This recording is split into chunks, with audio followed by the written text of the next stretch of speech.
سلام تخطاتلتي مدبي يوتيوب channel Cinemasemere نلومي زبلناهم تبصبات سبورت حزنا قريبنا لنا مكتتالكم بخبرنا عدم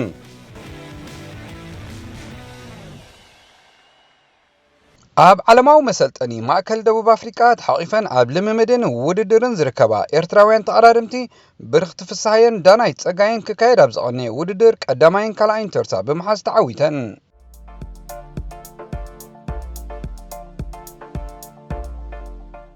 ንናይ ቻምፒየንስ ሊግ ቦታ ንምሓዝ ኣብ ቃልሲ ዝጸንሐ ኣርሴናልን ማንቸስተር ዩናይትድን ናይ ማዕረ ሓደ ብሓደ ውፅኢት ብምዝጋብን ተስፈአን ኪሞም አሜዳን ብራይቶን ዘዓደመት አርሴናል በዛ ኣብ ዝመጽእ ዓመት ህላውነታ ዘረጋገጸት ጋንታ ዘለሓጥ ክትብል ተገዲዳ አርሴናል ረብዓይ ደረጃ ክትሕዝ እንተኮይና ተሪፋ ኣብ ዘላ ናይ መወዳእታ ጾታ ቶተንሃም ብገፊሕ ክትሰዓረላ ንሳ ድማ ዓወት ብምዝጋብ ንዘለዋ ናይ 8 ጸብለታ ሾቶ ፍልሊ ከተሐው ክትግደል እያ እንተኾነ ንዩሮፓ ሊግ ብምዕዋት ናብ ቻምፒየንስ ሊግ ዘእተዋ ቲኬት ክትቆርጽ ክትክእል እያ ማንቸስተር ዩናይትድ በወገና በታ ተስፋ ዘቆረጸት ሃደርስፊልድ ተገቲራ በመውዓላ ዝመጽእ ዓመት ኣብ ዩሮፓ ሊግ ምዝጽዋታ ጋንታታት ስማ ኣጽሒፋ አሰልጣኒያ ኦሊ ጉናር ሶልሻየር ዝነበረና ዕድላት ኣባኺና ኢና ግን ዓመታ ካብ ውድድር ዩሮፓ ሊግ ገለ ኣወንታዊ ነገር ክንወስድ ኣለና ክብል ድሕሪ ጾታ ገሊጹ ኣብ ስታንፎርድ ብሪጅ ንዋትፎርድ ዘዓደመት ቸልሲ 3-0 ብምዕዋት ካብ ስዕረት መቕናቕንታ ጋንታታት ከሲባ ወፅያ ኣብ ጾታ ንጎሎ ካንተ መስፈርት ገጢሞ ካብ ጾታ ክወፅእ ተገዲዱ እዩ ጌጋጌሬ ናብ ጾታ ክእትዎ ኣይነበረንን ክብል ብዛዕባ ቸልሲ ኣብ ፍጻሜ ዩሮፓ ሊግ ምስ ትበጽሕ ኣይሳተፍኒ ዝበሃለሉ ዘሎ ካንተ ተዛሪቦም ንብሉጽ ኣመዝጋቢ ሾቶ ዝወዳደሩ ዘለዉ ኣፍሪካውያን አጥቃዕቲ ሳልሕ ማነን አቡሜያን ግን ሰለስቲኦም ልዕሊ 20 ሾቶታት ፕሪሚየር ሊግ ብምሕላፎም ሓድሽ ክብሪ ኣጽሒፎም ልዕሊ ሓደ ኣፍሪካዊ ኣብ ፕሪሚየር ሊግ 20 ሾቶታት ከመዝገቡ እዚ ኣብ ታሪኽ ናይ ዝውድድር ንፈለማ ግዜ እዩ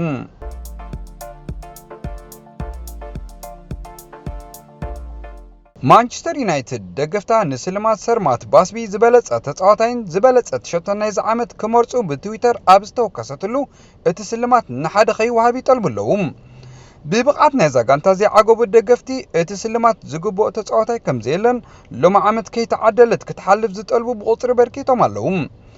ሓደ እውን እዛ ስልማት ነቶም ዓመት ሙሉእ ከይሰልከዩ ደገፎም ዝሃቡ ደገፍቲ ዩናይትድ ትወሃብ ክብሉ ሓቲቶም ኣለዉ ብኻልእ ወገን ማንቸስተር ዩናይትድ ዝበዝሕ እዋን ተጻወቲ ኣብ ተፈረመሉ ንተጻወታ ናይ ቻምፒየንስ ሊግ ቦታ ምስ ዘይሕሱ ደሞዞም ብ25 ሚእታዊት ክንክዝ ዝብሉ ዕልያ ተፈርሞም ንዓመታ ኣብ ዝተባሃጉ ውድድር ዘይትህሉ ብምዃና ድማ ከም ፖል ፖግባን አሌክስ ሳንቼዝን ዝርከቦም ተጻወቲ ታጋንታ ግዳይ ክኾኑ እዮም ብፍላይ 300,000 ፓውንድ ንሶሙን ዝኽፈል ፖል ፖግባ ክሳብ 1.8 ሚልዮን ቆሮጾ ብምዃኑ እቲ ተጻዋታይ ናብ ማድሪድ ዝሸፈተ ልቡ መሊሱ ከይዕዘር ተሰጊኡሎም ልዑል ግምት ተዋሂቦ ዘሎ ካልኣይ እግሪ ግጥማት ጎባልል ክለባት ኤውሮጳ ጽባሕ ሰሉስ ብግጥም ሊቨርፑልን ባርሴሎናን ኣብ ሜዳ አንፊልድ ክቕጽል እዩ ናይ 3 ሾቶታት ብልጫ ዘለዋ ባርሴሎና መስበርቲ ኦስማን ደምበለ ገዲፍካ ኣብ ናይ ዓዳ ግጥማት ንተጻወታ ብምዕራፋት ወሳኺ ብልጫ ክኾና ይግመት ብመገዲ ሓለቓ ጆርዳን ሃንደርሰን ኣብ ፕሪሚየር ሊግ ተኣምራት ክንሰርሕ ንደልለና ክትብል ገሊጻ ዘላ ሊቨርፑል በወገና ምትህልላኽ ንዝነበሮ ግጥም ኒውካስል ዩናይትድ ብዓወት ብምዝዛማ ስነኣእምራዊ ምርግጋእ ክገብረላ ትጽቢታሎም እንተኾነ ናይ ኣጥቃዓ ሮበርቶ ፌርሚኒዮ ከኣኽላ ኣብቲ ጾታ ንኮኸብ ተጻዋታይ መሐመድ ሰላሑን ብመስበርቲ ክትኮስሮ ተገዲዳ ሊቨርፑል ጋዜጣታት ስጳኛ ባርሳ ኣብ ቀዳሞት ደቂቕ ሾቶ ናይ ምምዝጋብ መደብ ኣለዋ ንዝበልኦ ዘለዎ ዘረባታት ክትዓክቶ እንተዘይክኢላ 5 ሾቶታት ከተመዝግብ ዘሕትታ ብምዃኑ ተጠንቂቓ ክትጻወት እያ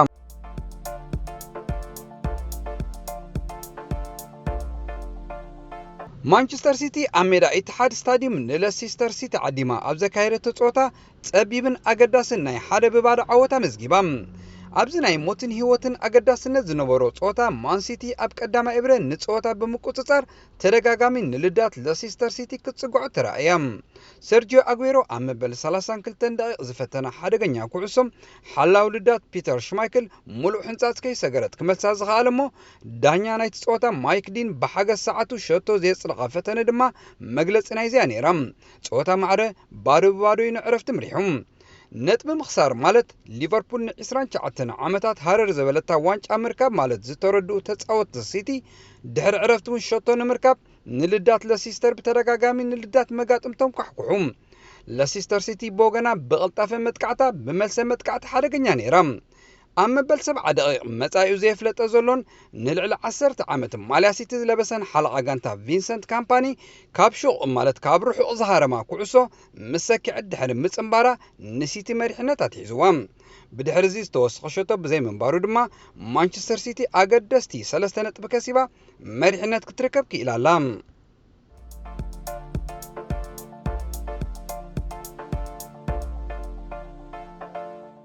ኣብ ዜናታት ምስግጋር ተጻወቲ ቶተንሃም መተካእታ ናይቲ ናብ ሪያል ማድሪድ ክሰጋገር ምዃኑ ዝንገረሉ ዘሎ ዴንማርካዊ ኣከፋፋሊ ክሪስቲያን ኤሪክሰን ንኔዘርላንዳዊ ተጻዋታይ ክለብ ኣያክስ ዶኒ ፊን ዲቤክ ጠሚታቶ ከም ዘላ ተገሊጹ እንግሊዛዊ ኣጥቃዒ ዳኒ ዌልቤክ ኣብ ክራማት ምስ ኣርሴናል ክፋታሕ ምዃኑ ተጋንቶ ኣፍሊጣ ብተመሳሳሊ መንገዲ ፈረንሳዊ ናይ ክንፈ ኣጥቃዒ ፍራንክ ሪበሪ ካብ ክለብ ባየር ሙኒኽ ክፋኖ ምዃኑ ተረጋጊጹ كلب بارسلونا 7 مليون باوند استقمت فرنساوي أتقعي كلب أرسنال ألكسندر لاكازيتي أبرادار عدق تتصاوت أعتياتهم